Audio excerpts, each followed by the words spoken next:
When did you learn how to have a thriving relationship? Really, I want you to think about that for a moment. Where were you?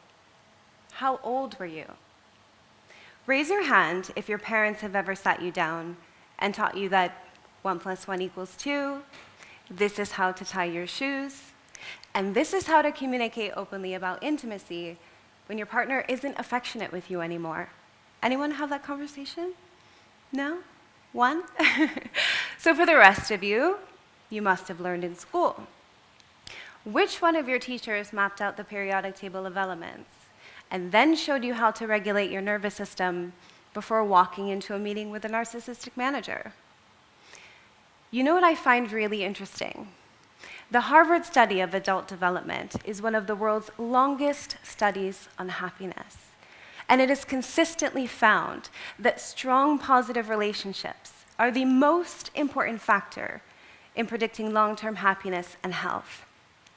Looking at over 85 years of research, it's continued to find the importance of connection to well-being over, get this, career success, over wealth, even over genetics. So if our happiness depends on thriving relationships, surely society would have set us up for success at some point, right? I mean, we wouldn't all just be left to figure this out on our own, leaning on these extremely toxic examples via social media, Hollywood, podcasts, movies. Would we? I definitely didn't learn about thriving relationships at home or at school. My father abandoned me the day I was born.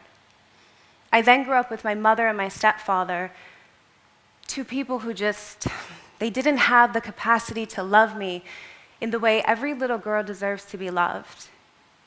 In my house, connection didn't mean comfort. It meant caution. If I left my room messy, it wasn't met with a sigh or a lesson. It was met with violence. Moments like that become etched in our nervous systems. We never forget what it feels like to be afraid in the very place that's supposed to protect us. So at 16, I left. I had book smarts from always being top of my class, and street smarts from surviving things children should never have to experience. I got a full scholarship to university. I studied not 1, but 2 degrees.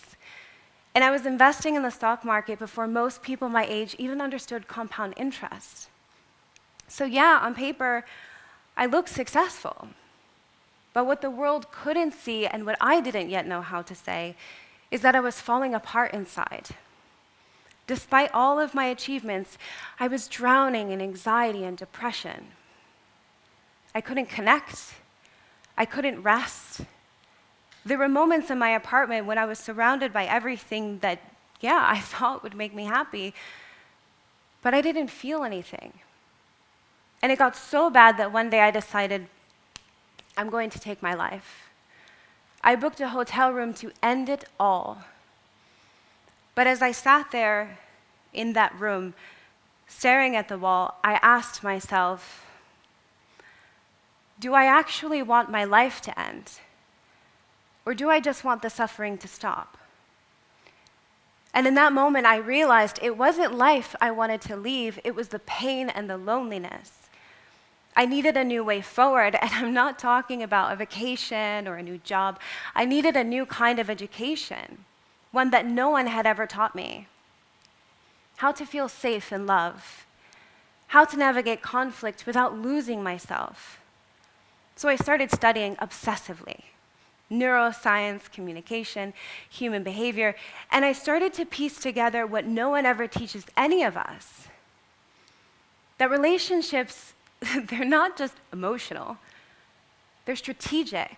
They follow patterns, they reflect our inner world, and they can be built intentionally. The relationships we have with ourselves and others.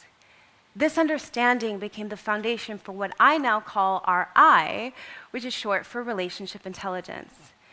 The ability to build, navigate, and sustain aligned relationships that empower all of us to create thriving businesses, partnerships, and lives that we love. I used it to create a whole new life for myself. Today, I get to travel the world. I run a thriving business. I laugh and play every day with my gorgeous Italian husband.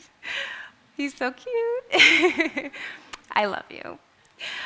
I get to thrive in a relationship that feels safe, fun, and exciting every day with a man who also happens to make the most delicious homemade pasta. It is amazing. Raise your hand for me, please, if you have learned the periodic table of elements. Do you remember that? Yeah? Great. Now, raise of hands, how many of you have actually used it this week? Yeah, we are in a university. Good. I hope a few. Yeah? Great. Now, raise of hands, how many of you have had a difficult conversation this week? A moment of disconnection or stress? A tension at work with a colleague or at home with a partner? Exactly. Thank you. How is it that something that affects almost all of us on a daily basis is left up to chance? I want to share a story with you. A client of mine, Michael, brilliant entrepreneur, he built a tech company with an innovative product, a clear mission, and interested investors. But internally, everything was falling apart. He said to me that he just felt like he was just going through the motions, ticking boxes every day. Have any of you ever felt like that? Like you're just doing the things? At the heart of it was his relationship with his co-founder. Because they started as friends, but as pressure grew, their dynamic shifted. He said to me that they were building something revolutionary, but also couldn't stay in the same room for more than 10 minutes. The team, they were confused, they were divided. This wasn't a performance problem. This was a relationship problem. A relational breakdown at the top that was then cascading through every level of the business. So we got to work and uncovered deep misalignments around communication, control, and expectations. We practiced these structured repair conversations, real, raw dialogue designed to rebuild trust instead of just sweeping conflict under the rug. And within 90 days, everything shifted. Employees who had been previously disengaged, they were now stepping up. And they raised a new round of funding because of the people behind it. That is the power of RI. And then another client of mine, Laura, on the surface, this woman, she had it all. An impressive career, financial independence, a beautiful flat in the city.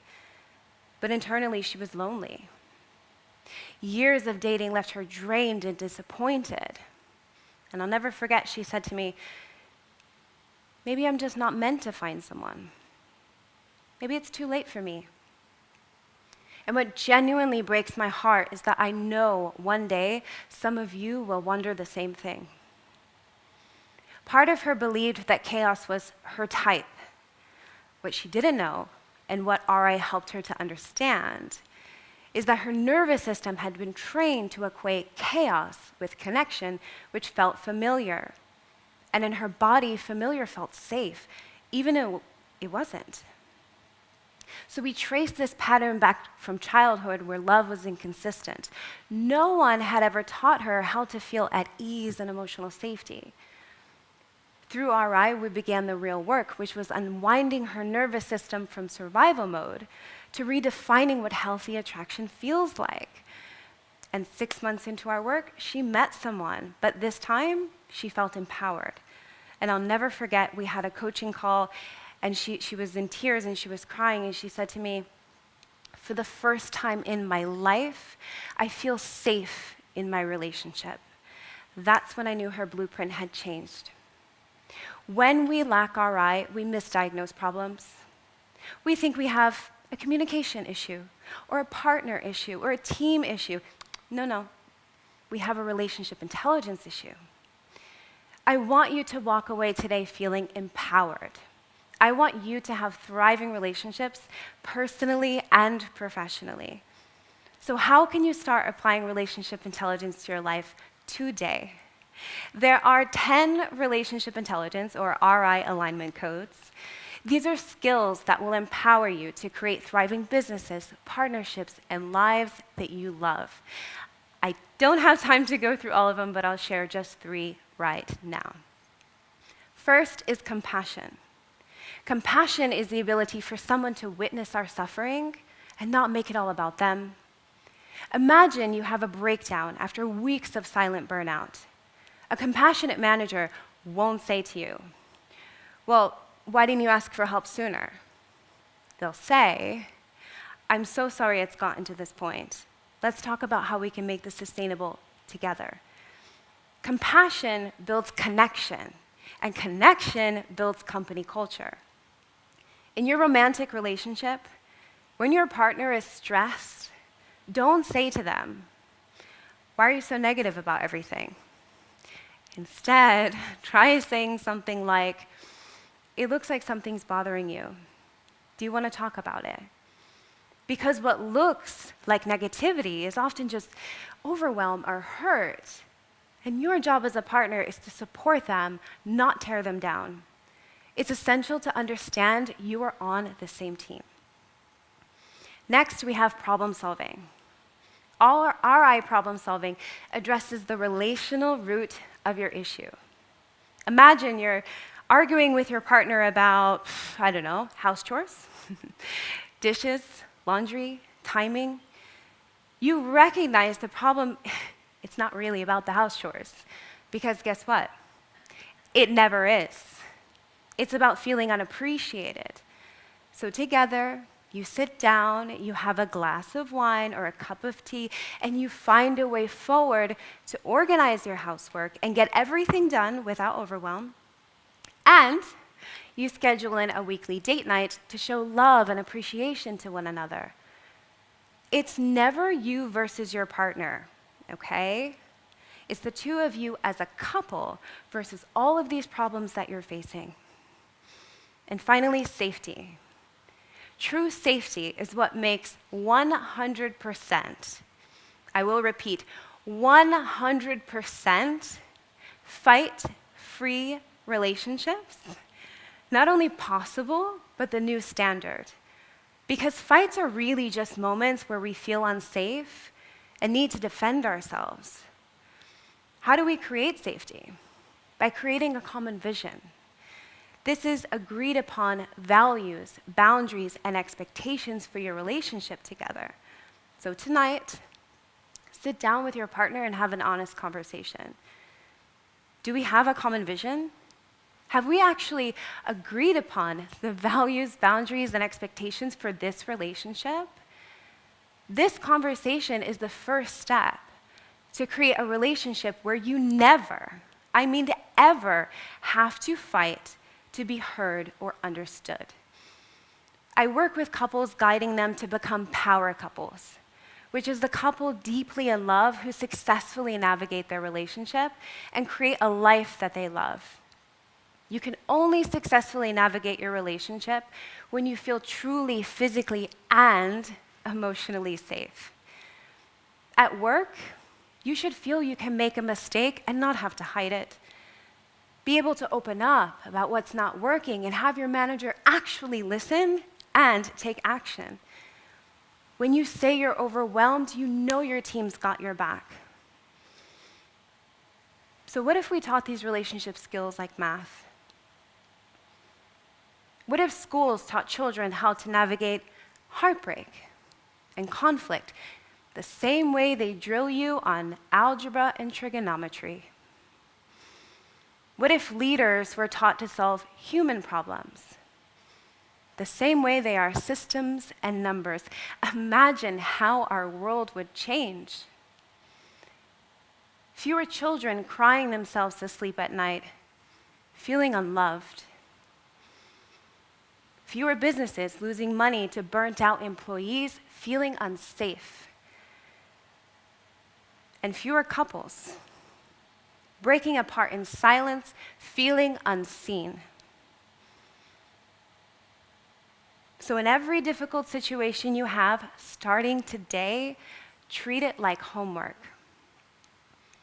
Because like math, relationship intelligence, it's not something you're born with, it's something you learn. If we can practice, relationship intelligence the same way we practice numbers, we won't just solve equations. We'll solve the disconnection that is breaking our workplaces, our home, and our world. Thank you.